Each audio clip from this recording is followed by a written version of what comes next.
Thank you. Next item of business is a statement by Michael Matheson on Scotland's Railway. The Cabinet Secretary will take questions at the end of his statement, so there will be no interventions or interruptions. I call on Michael Matheson, Cabinet Secretary, please. Thank you, Presiding Officer. I wish to update Parliament about arrangements for Scotland's rail services, both over the coming period and as we look to the future. In doing so, I look to provide certainty to rail staff, rail users and the businesses and communities served by our railway. COVID-19 has impacted all parts of Scottish society, and rail services are no different. I want to thank rail workers across Scotland for their efforts in ensuring passenger and freight rail services continue to run throughout the pandemic. But we must recognise the fundamental impact that our difficult but necessary decision to restrict travel has had on the financial position of passenger rail services, with revenue dropping to less than 10% of the pre-pandemic levels. Throughout these restrictions, the Scottish Government has provided essential funding to ensure the continuation of passenger rail services and to provide security of employment to rail staff. This funding has been provided through emergency measure agreements, which temporarily vary both the ScotRail and Caledonian Sleeper franchise agreements. The current arrangements are due to end on the 31st of March 2021. And I can now confirm that we will seek to put in place further agreements until the 19th of September 2021. Any further agreement beyond that date will be subject to approval by ministers and additional consequential funding being made available to the Scottish Government. While it's right that we focus our collective effort at this time in tackling this horrendous virus, we should take a moment to reflect upon a time in the future when circumstances allow passengers to return to our railway. Looking to the future, I want to see a commuter offering matching modern working patterns. I want to see our railway play a central role in tourism and railway heritage, enabling our visitors and railway enthusiasts to explore all that is great about Scotland. I want our railway to support businesses through connectivity, innovation and technology, and in railway manufacturing. And I want to see our rail freight sector continue to deliver the goods for Scotland. It remains my strongly held view that a public sector-controlled integrated passenger railway is a model that will best deliver that for Scotland. It would enable a more cohesive, fleet-of-foot, strategic decision-making structure between rail infrastructure and services, with full accountability to the Scottish Government. However, that model cannot be delivered under the existing legislative framework, which is reserved. That is why we have repeatedly sought the full devolution of rail powers to this Parliament. But our requests to the UK Government have so far been rejected.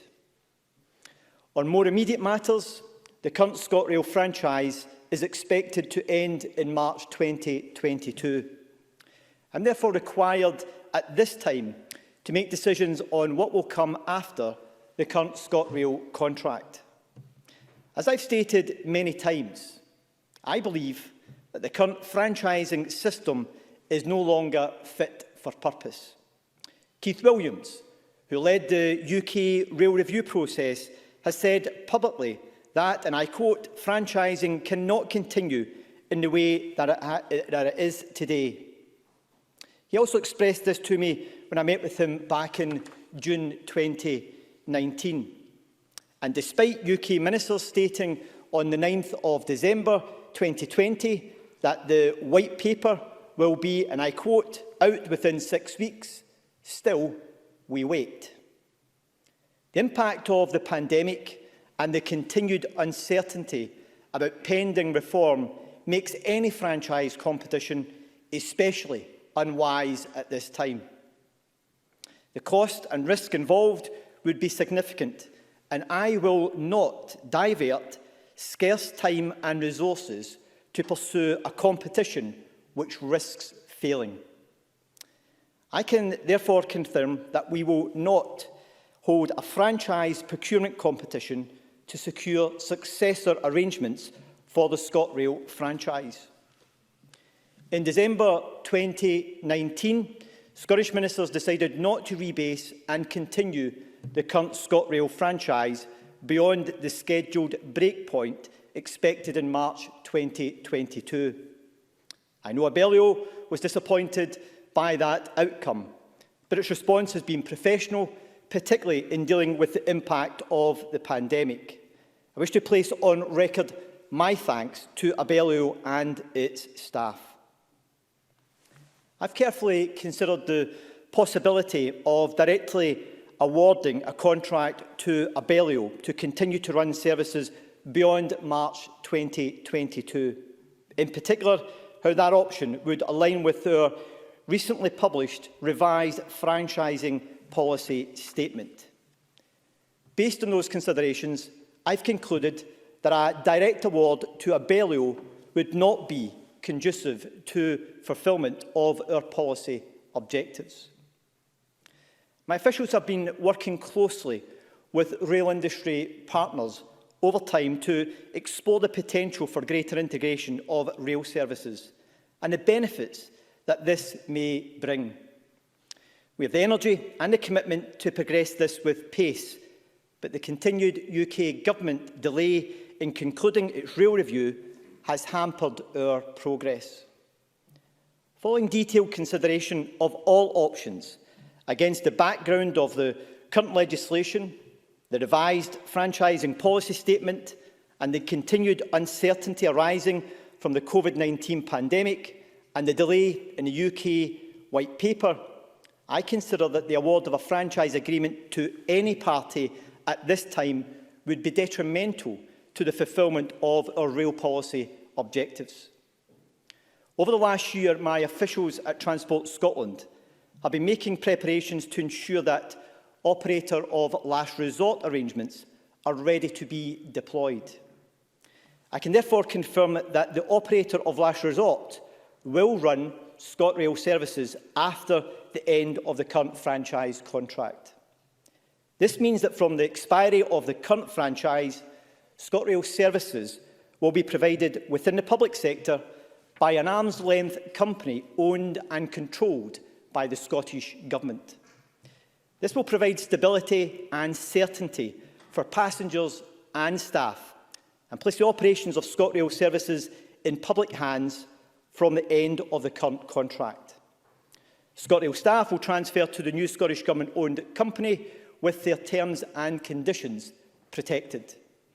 This period of stability will provide a platform whereby we can assess the scale and pace of recovery from COVID-19 and progress options for reform. In particular, my preferred model of an integrated public sector-controlled railway. Standing the lack of clarity in relation to rail reform proposals, I'm not able to, at this stage, to confirm how long I expect operator of last resort arrangements to be in place. This is something that will be considered further as the shape and pace of reform becomes clearer. Presiding Officer, the rail industry has faced unprecedented challenge through the COVID-19 pandemic, and I again offer my thanks to rail workers across our country for their efforts. As we look to a period of necessary and overdue reform, it's my duty to secure continued operations of stable and efficient rail services within the existing legislative framework. In taking the approach I have announced today, we will secure stable delivery of rail services within public hands and under Scottish Government control, providing certainty for passengers and rail staff. Presiding Officer, I firmly believe this approach will best serve the interests of passengers and taxpayers in the future. Thank you very much, Cabinet Secretary. The Cabinet Secretary will now take questions on the issues raised in his statement. We've got about 20 minutes for it, and it'd be helpful if members who wish to ask a question press the request to speak button or are in the chat function if they are remote. I now call Graham Simpson to be followed by Alec Rowley. Mr Simpson, please. Well, thank you very much. Can I start by also thanking all the staff on Scotland's railways for the work they're doing during the pandemic? And can I thank the Cabinet Secretary for advance sight of his statement, in which he seems to be blaming the UK Government for the problems in Scotland's railways. It's this Government that's presided over cancelled services, delayed services, stop skipping, the list goes on, and now they're putting forward this proposal. Nearly £500 million has been spent on emergency measures to rightly keep services going during the pandemic. So will the Cabinet Secretary confirm that the emergency agreement in place with ScotRail could be extended to March next year? I know he said it won't be at the moment, but could it be, to ensure stability for railway staff and customers? Can he say what the cost of the new body that he's going to set up will be, and how he'll ensure that it will be viable when it's competing for money with other public services? And finally, he mentions the Williams review, which we're all awaiting with interest. So could his plans change when that reports? Cabinet Secretary. Officer, let me deal with a couple of points there in relation to Mr Simpson's suggestion that we are in some way trying to blame the UK Government for some of the challenges we have in Scotland's railway. He will be aware that as a train operating company, ScotRail is one of the highest performing train operating companies in the whole of the UK. So the UK Government can take responsibility for their own rail failings, which are very significant across a whole range of their franchises.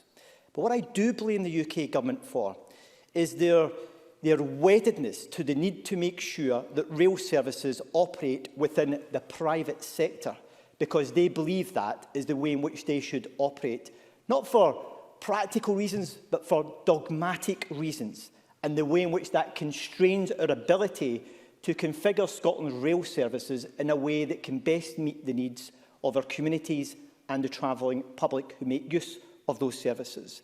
And that is why we need to see a much more integrated rail system in Scotland. Infrastructure and passenger services much more aligned, rather than the fractured, broken approach that we have as a result of the UK Government's policy agenda and the legislation within which we have to operate. Let me deal with each of the other points that he raises, Presiding Officer, in relation to the EMA. The EMA, which I set out, will cost in the region of around £173 million between now and September. Potentially, it could be less depending on what passenger recovery rates look like.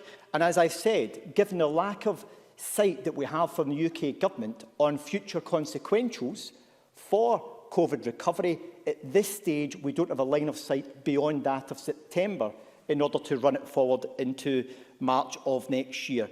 But should that funding be available, that will be our intention in order to complete the process to March of next year.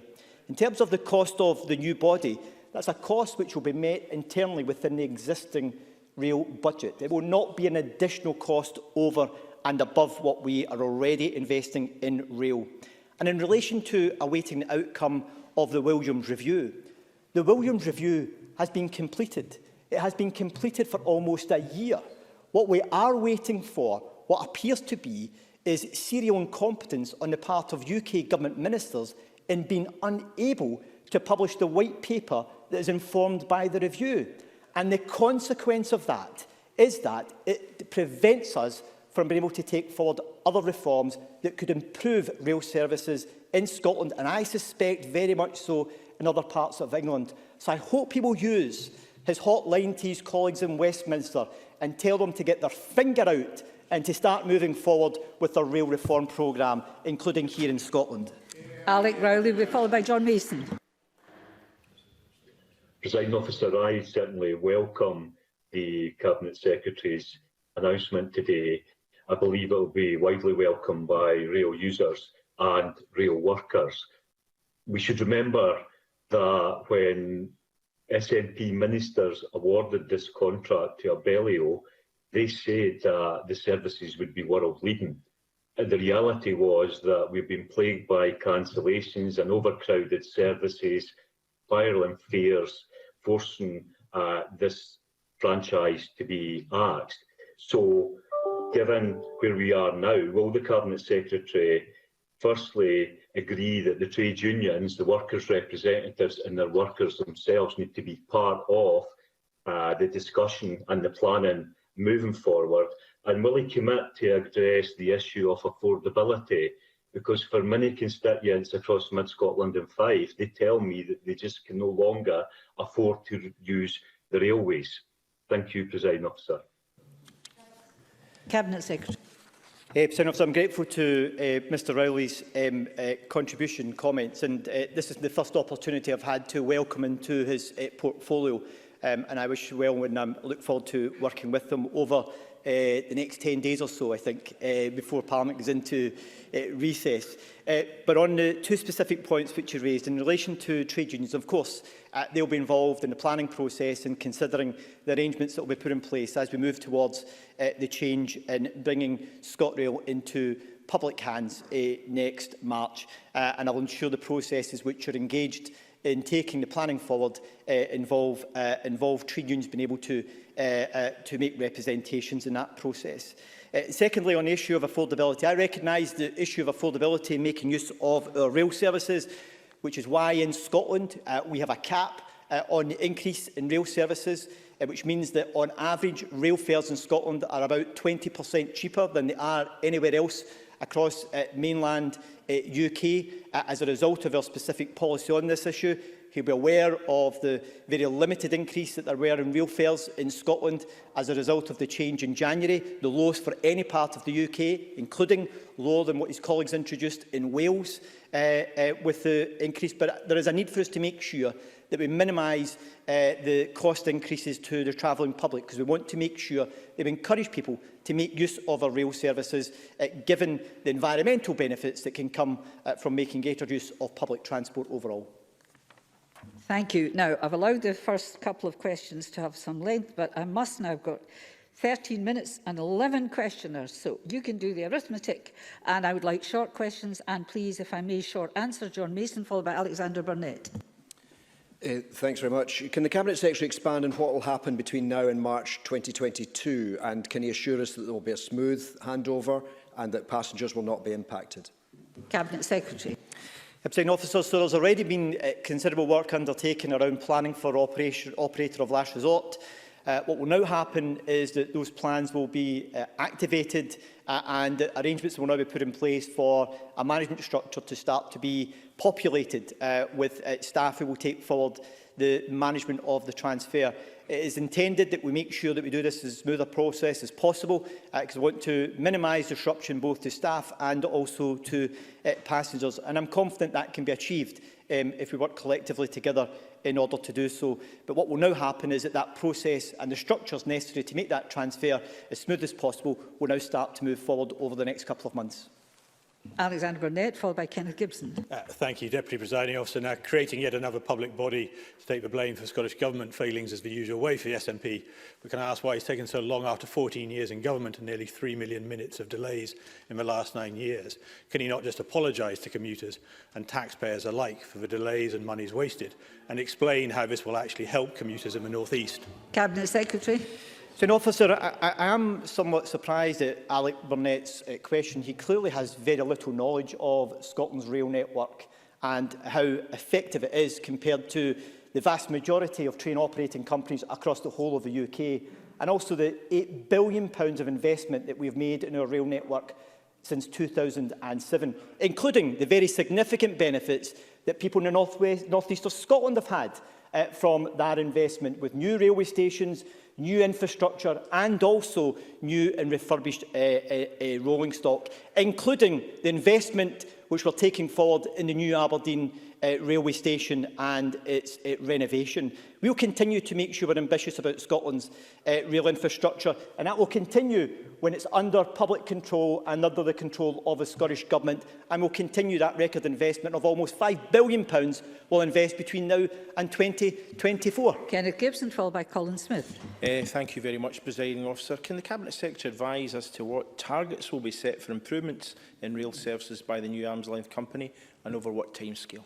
Cabinet Secretary. An officer, for any rail service to operate effectively, there has to be a matrix of performance targets in order to drive forward how services are delivered, much in the way in which they operate at the present moment for franchises, and the way in which they are embedded in the existing emergency measure agreements around punctuality, passenger experience, affordability, quality of rolling stock, etc. All of those measures, and they are all measures that will be built into the matrix which will be provided for the change in the contract arrangements. And in that way, we can make sure that we are holding those responsible for running our rail services fully to account, and also to make sure that they're driving forward improvements. Colin Smith, followed by Annabel Ewing. Thank you, Presiding Officer. I welcome today's announcement in the Cabinet Secretary as a late convert. It's something I've been calling for him to do now for some time. If he is genuinely in favour of public ownership, why has he only ended the Abellio ScotRail franchise, but not also the Circle Caledonia Sleeper franchise, and used the powers he has to also run those services through an operator of last resort in the way he's done for the Abellio ScotRail franchise? Cabinet Secretary. Presiding Officer, the way in which we've taken this decision forward is because of the end of the Abellio ScotRail contract in March 2022. What we will be doing following the change in contract for the ScotRail services is reviewing the existing arrangements which we have for the Caledonian Sleeper moving forward as well, and to review the existing franchise arrangements that we have in place further. And I would argue, and I very much hope, that we now have Colin Smith on board, that he accepts that there should be the full devolution of rail powers here in Scotland, and not the approach that they've taken previously, that Network Rail should remain a UK body and that rail powers should be centralised in London, and instead that all aspects of rail services should be devolved to this Parliament in order to allow us to make those decisions in the interest of those who are making use of Scotland's rail network. Annabel Ewing, followed by John Finney. Thank you, Presiding Officer. I very much welcome the Cabinet Secretary's announcement today. However, can the Cabinet Secretary clarify what the implications will be for the promised improvements to the Fife Circle, an issue which is, of course, of particular interest to my Cowdenbeath constituents? Cabinet Secretary. Presiding Officer, the member raises a good point, and what will happen as a result of moving ScotRail services into public ownership is that investment in Fife will continue. So, for example, our investment in the reopening of the Leithenmouth line will continue. That work has already started. The member will also be aware in the Phase 1 report of the STPR2 process that I've also set out the partial electrification of the Fife Circle alongside the use of battery electric trains in order to help to improve not only the environmental aspects of services, but also punctuality and also the quality of the rolling stock, all of which will benefit those in Fife, and that investment will continue with the move into public ownership of ScotRail. John Finney, followed by Willie Rennie. Thank you, President Officer. I warmly welcome the Cabinet Secretary's statement, and of course we support the full devolution of all rail legislation. Cabinet Secretary, you said that you would allow the trade unions to make representations. Perhaps rather than them responding to decisions already taken, could you please ensure that they're round the table shaping this new service, please? Cabinet Secretary. Presiding Officer, I recognise John Finney's long-standing interest in this matter and his shared view of the need to have a publicly controlled, integrated rail network here in Scotland. And I very much will ensure that the trade unions are part of the process in taking forward the change to public ownership of ScotRail services. And if you may, Presiding Officer, this may be the last opportunity that I have to respond to my colleague, Mr Finney, before he retires from this Parliament. And I wish him well for the future. And I've always enjoyed our ongoing engagement across the Chamber and in committees throughout the years. Willie Rennie, followed by Emma Harper.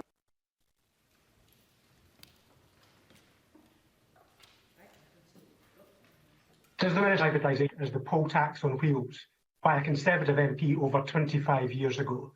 It's about time Conservatives today finally listened to his advice. As passenger numbers were in decline before the pandemic, how will this new model help integrate different modes of transport and make public transport more attractive?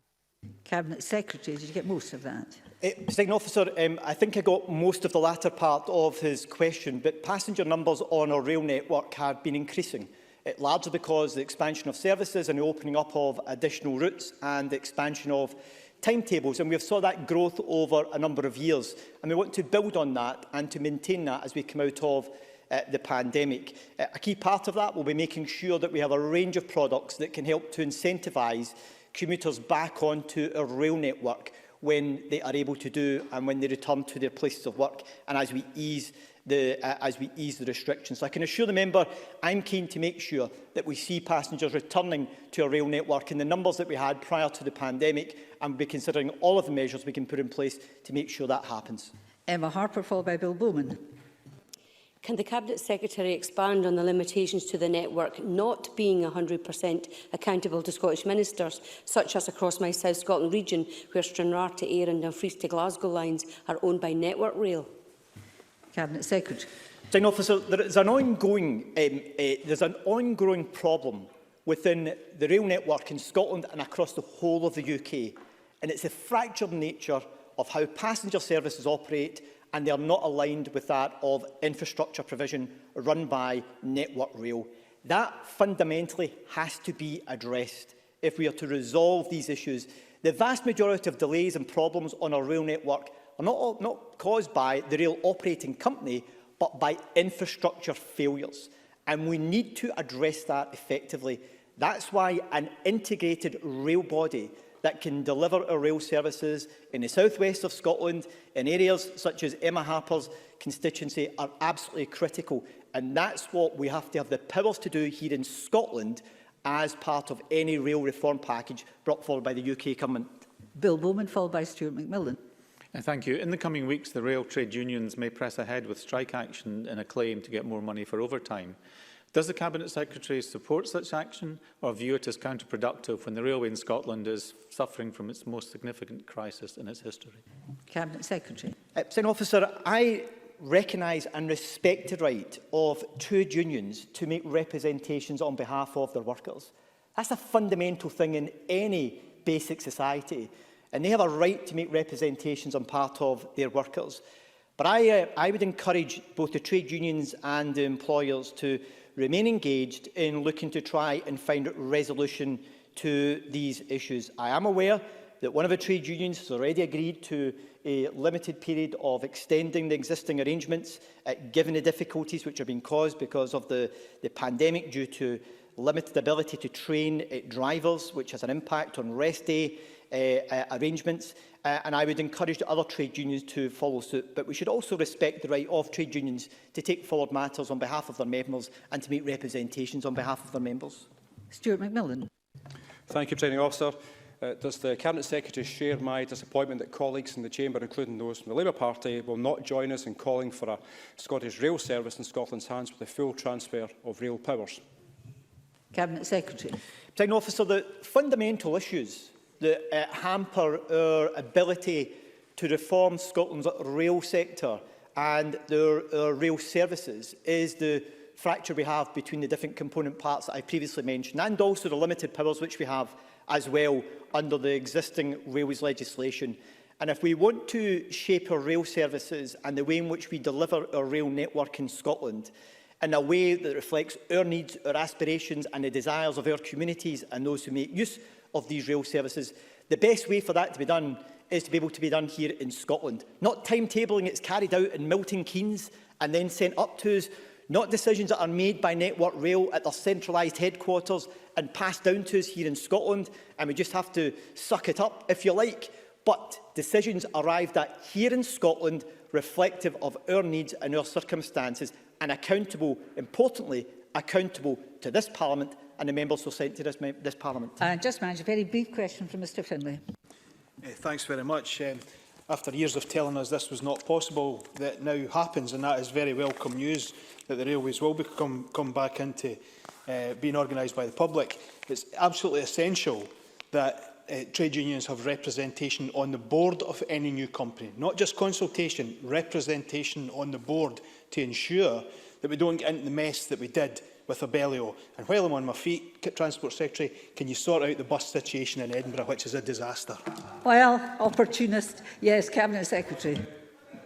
Let me just correct Mr Finney. No one has ever said this is not possible. This is using operator of last resort.